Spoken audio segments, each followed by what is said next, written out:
George Russo. Hello, mate. Really Russo. Russo. Sorry. Russo. I'm fucking terrible. My dad always tells me, like, I've got to, Russo. don't let anyone call you Russo. Because they do. I'm from Hoxton, I'm from the East End, and they're all Russo this, and he says, no, you got to tell him it's Russo. Where's that come from? It's Italian, actually. There's a tiny bit in there somewhere. Well, my great-grandfather was Italian, Giuseppe, I remember him, actually. Right.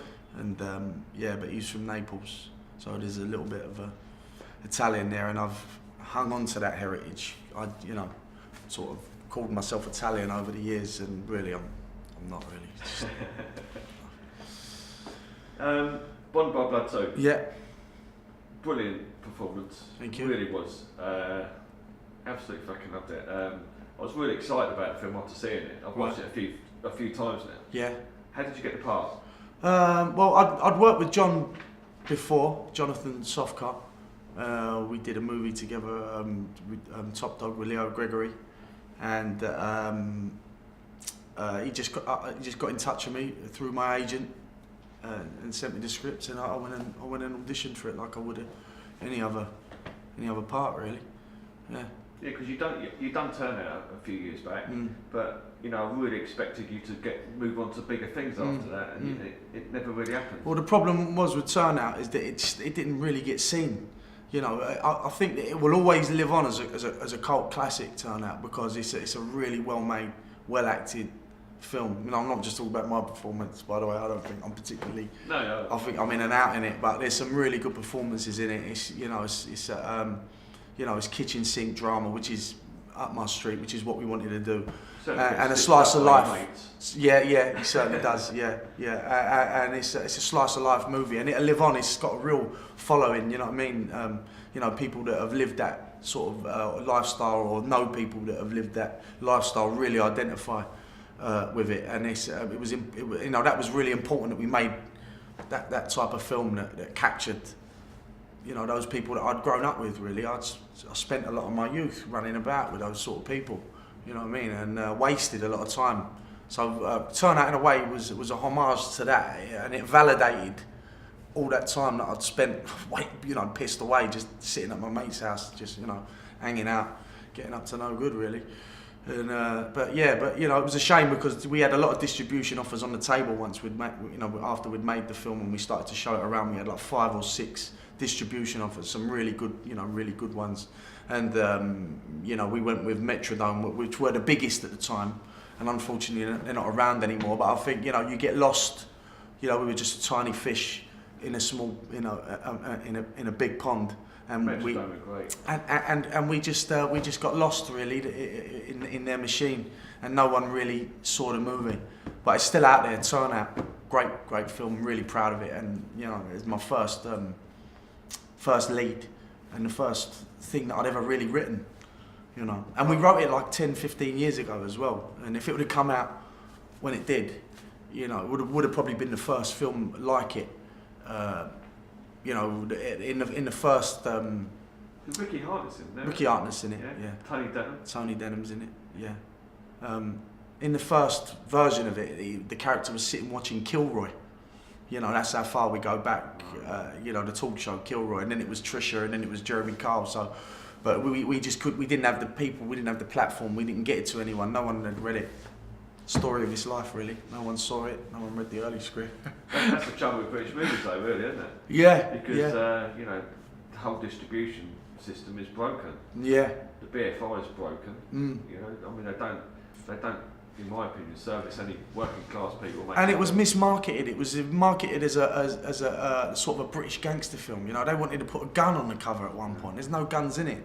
And if you see the opening credits, they're all in these pastel colours. And the film, there's loads of pastel colours throughout the film. It's a really it's not heavy. It's quite light. There's a lot of humour and levity, and and it was marketed as this sort of gangster movie, and it's not. It's a love story about a young kid that meets the right girl too young, puts his friends before his girlfriend. He's just trying to make a bit of easy money on the side. He's just silly, just stupid and immature, and just too young. And that's what it's about. Slice of life. That's what I'm into. That's my kind of scene. I love drama. I'm a drama guy. So tell us about your character in Bond by Blood 2. Well, he's a guy called Damon Alvin. Obviously, I never got to meet the guy. I think he's in the witness protection program. I would have loved to have met him, just to get an idea of his character, because that helps me to play the part, but I couldn't, so it left me a lot of free reign really. There was not even a photo of the guy. So, and there was a few paragraphs about him, about his actual character, not the things he'd done, like in Bernard's book. And that was all I could really find out about him. So I had a lot of freedom really.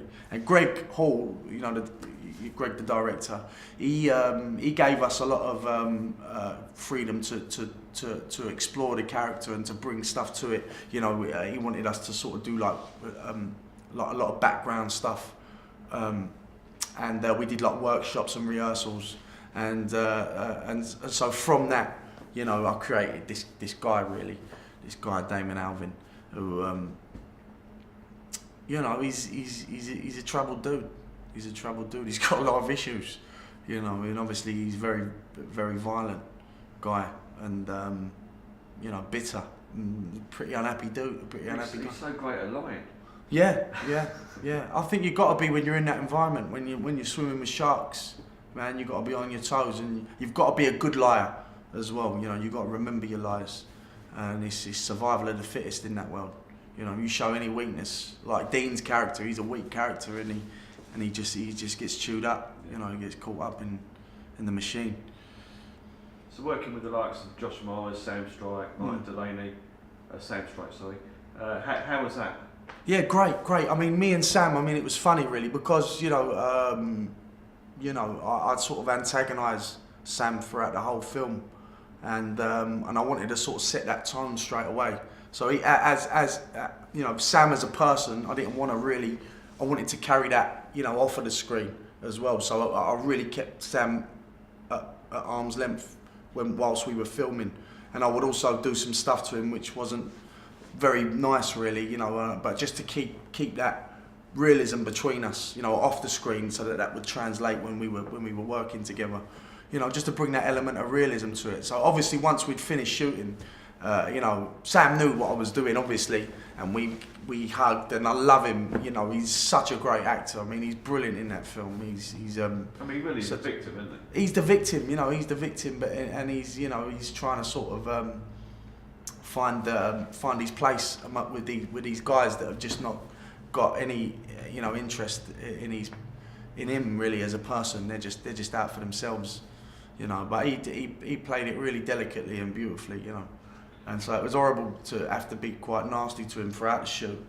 But I think that stuff sort of does translate, even if a little bit. I mean, it helped him. He knew exactly what he was doing. He was like, no, that was the right way to go about it, you know. No, it really worked. Yeah. It really worked. Yeah. There's also like lots of humour, little bits of humour in the film. And, yeah.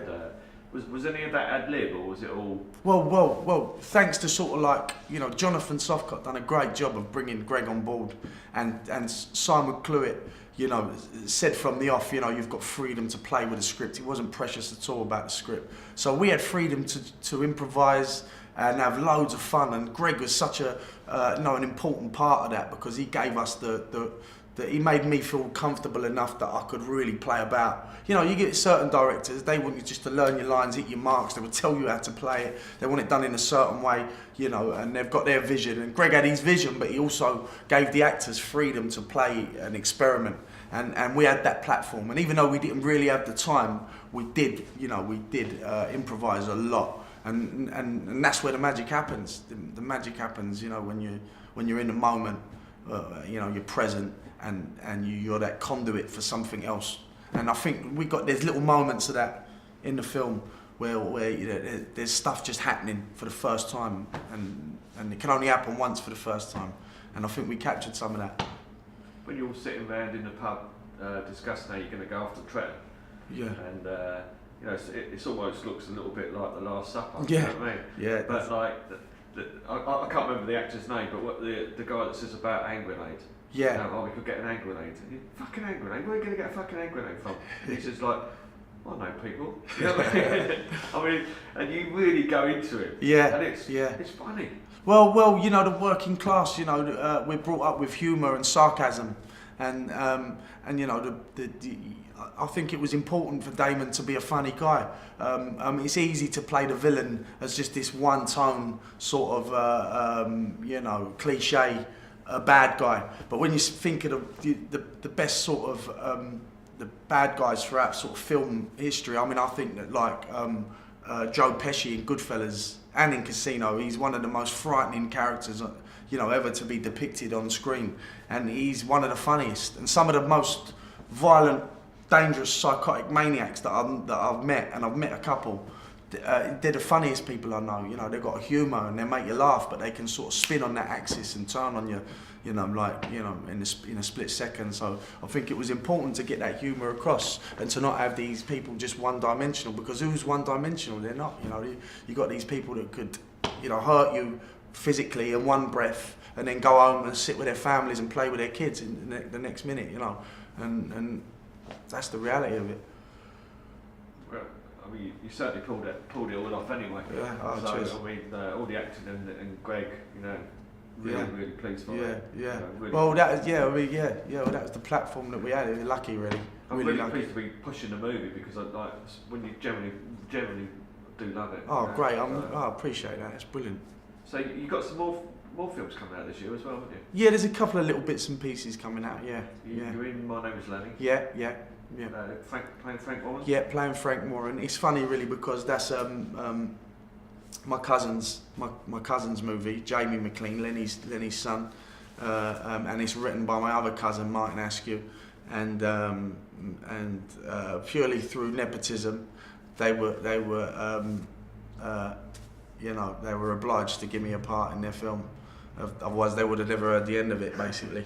No, but yeah, it was great doing that, brilliant doing that. And Ron Scapello, he's a great director, really hands-on director, passionate guy, running about with a camera himself, and a really great immersive experience doing that. He's done a film called Pressure, didn't he? Done a film called Pressure. Did he? I've not seen it. I've not seen it. I've not seen it, but we have reviewed it, and it was a good film. Yeah, I mean, he's going to go on and do great things. He's a really talented director. Yeah, and a really good man as well. Really good guy. I was lucky enough to go on the set of My Name Is Lenny, and it really does look good. Yeah. So, I mean, my cousin Jamie's like first time producer, and he done a really brilliant job. He really like, you know, like I've said before, he was like a real patriarchal figure on the set. You know what I mean? Everyone looked up to him, and he made everyone feel really comfortable, and you just felt safe with him. Do you know what I mean? Like any problems anyone had, they were going to him, and he was sorting out all the problems. So I think he's definitely got a future as a producer, actually, and I think the film's going to be well received. Yeah. And it was emotional for him as well. Oh, definitely. Yeah, of course. There's so much sort of personal attachment. So it's difficult for him, I think, really, because, you know, he's obviously got to let you know, the story's in the hands of other people, really. Yeah. So there's times where he has to really step back and see, you know, revisit some, like, quite haunting stuff. You know, my cousin Martin Askew, who I mentioned wrote the film, he also plays Lenny's abusive stepdad, Jim Irwin, and you know, and Martin's real quite a methody actor, and he goes there, you know what I mean, and I think that must have been uncomfortable for everyone involved, and everyone who's got like that emotional. He's funny. We interviewed him. He's hilarious, brilliant, really talented guy. Yeah. You've got London Heist coming up as well. Yeah. I don't know what the release date is yet, because it seems to be held up. Yeah, I don't know why. I mean, I'm really looking forward to seeing that, actually. I think people might be quite surprised that it's really quite big, felt like a pretty big production and solid production. Can you tell us about your part in that? Well, I play DCI Mason, and I'm the partner to Nick Moran. And I don't want to give too much of the plot away, but you know, me and Nick have got some really nice scenes, and you know, that's me, and it was great just you know, acting alongside Nick Moran for the first time, you know, meeting him, and we've gone on to do a couple of other. He was in My Name Is Lenny, and we're working on some stuff at the moment as well. He's directing a play written by Irving Welsh and Dean Kavanagh that we're debuting at the Edinburgh Fringe Festival in the summer, along with Perry Benson. Me and Perry play these two gangsters that are auditioning for the 1970 film Performance with Mick Jagger. So it's about, you know, there was real gangsters used in that film, and it's about these two guys that are auditioning for that movie, and it's brilliant. It's funny play. Yeah. Could that become a film? It's like a one act it's a one-act play, hour long, sort of set in a room. It probably couldn't actually, but I suppose that with a few rewrites, you can write a film about anything. I'm sure they could adapt it if they really wanted to, but it probably won't. It'll probably stay a play. I do like Perry Benson. He's fantastic, and I feel lucky just to be in his presence and learning so. And we all come from the Anna Scher Theatre, so that's where we all started out in Islington, and he's an old student from the Anna Scher Theatre, where loads of great actors come from. Yeah, I've not met him, but he's certainly one that I would like to meet. Yeah, he's great, mate. He's great. He's a great guy. He's good in it. Have you seen the whole Mum and Dad? Oh no, I know about that. I remember when it came out. It got you knew it existed. It got really pushed. So I know there must be something about it. I've been meaning to watch it. The microwave scheme. Right. And also Love on an Obey. Yeah, he's great in that. When he gets stabbed, brilliant. That is so funny. Yeah, it's I just love that fucking humour. Yeah. He's saying fucking stab me, go on in, and then he stabs him. That's right. Fucking hell, he stabbed me. And then they just pick him up, bump outside the pub, go back in drinking again. Oh, it's hurting now. It's really hurting now. Yeah, no, he's brilliant, Perry, man. And he's been about for years. I mean, he was in Scum. You know what I mean? So he's proper. He's.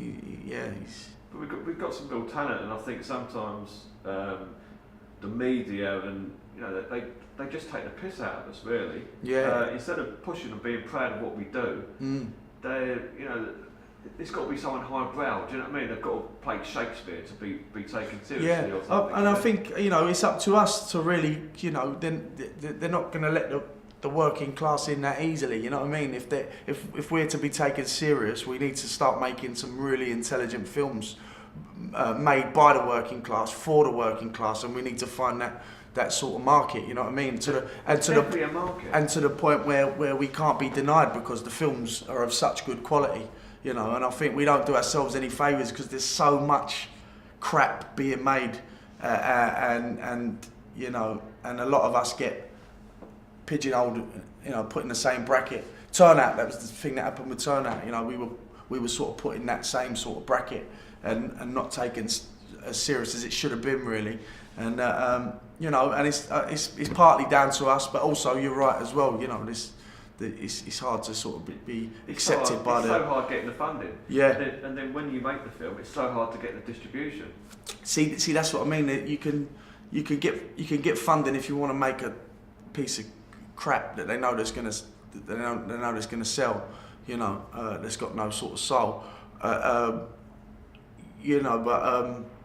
I think that's why Bonded by Blood is going to be so well received, because it could have so easily been, Bonded by Blood 2 could have so easily been one of those sort of like same old, seen it all before movies. Let's milk it. Yeah, but that bringing Greg on board was a master stroke, because he's added a real layer and he's brought levels to it and a real artistic spin on it, which is going to set it apart from those sort of movies. And that's what we need. We need people that are going to be really creative and do different stuff and experiment and make intelligent, raw movies with brilliant acting and well written movies. I mean, it all starts with a script.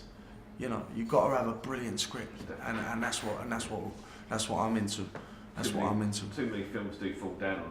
Yeah, I mean, I don't know who said it or where it comes from, but you hear it a lot. You can make a shit script good, you can make a good script brilliant, and you can make a brilliant script. You can always improve on it. But if you've not got something good to start with in the beginning, you're in trouble. And for me, the script is a work of art. That document must be a solid work of art. And that's where I'm coming from anyway. And you do a lot of that? Oh, I write all the time. Did you get any formal training with writing? No, I learned from Lee Sales, really, who wrote Turnout with me. He was a director friend, and we've written a lot of stuff together. I've written consistently over the last sort of like 10, 15 years. Have you got a certain style when you write? I mean, do you do it early in the morning, late at night, drink, drugs? I mean... No, not really. It's constantly evolving. There's no set... I'm not getting paid to write at the moment, so on it, I can't really pick and choose where I write or or when I write, it just it has to work around my life, so to speak. So it's not easy. Do you know what I mean? But and I'm learning all the time. I'm still learning loads and developing my style. I think the day you stop learning, you're in trouble, isn't you? And how you see in the future? You obviously your part as in Bond by Blood 2 as Damon Alvin has been well received.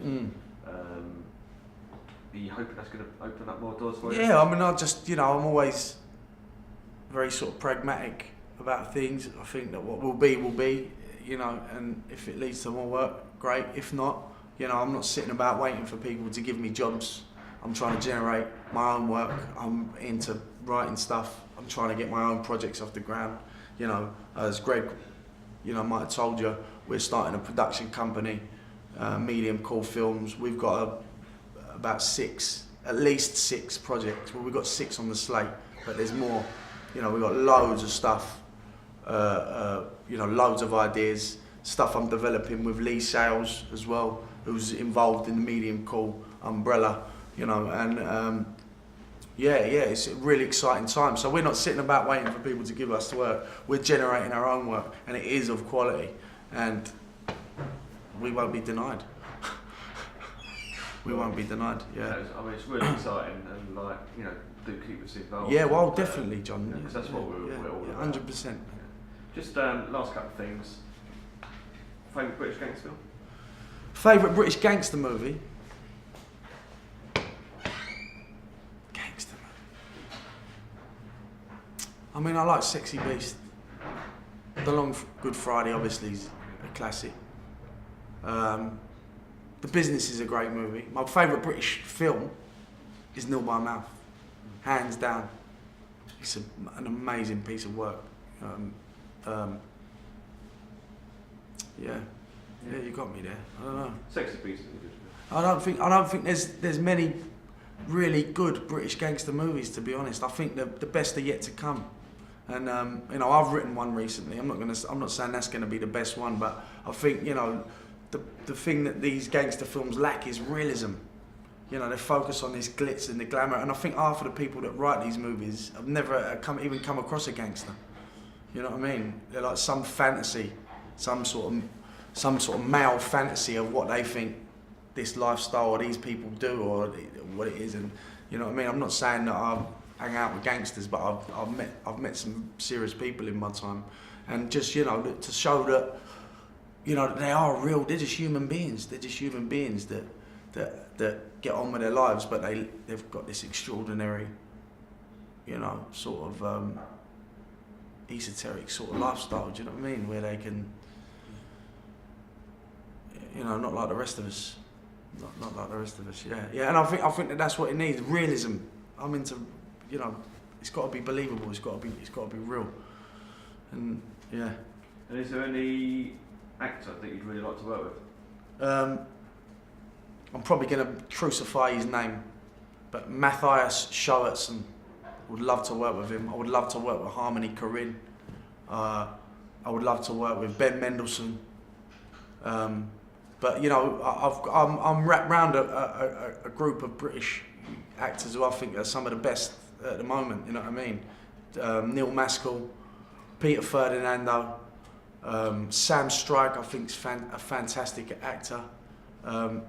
Kingsley Ben, Adair, Charlie Palmer, Rothwell. All these great actors. Did I mention Sam Strike? You did, yeah. All these we're surrounded. There's probably a million I've forgotten, but they're all around us. I think we've got some great talent. Lorraine Stanley, Katie Jarvis.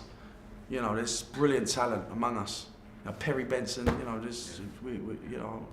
blessed to have them be in their presence. So. Well, I really hope things turn out. No, we all love a good turnout. A good turnout. Yeah. You know what I mean? But exciting times. Yeah, nice one, John. Nice one. Cheers, Thanks, mate. Cheers. Cheers.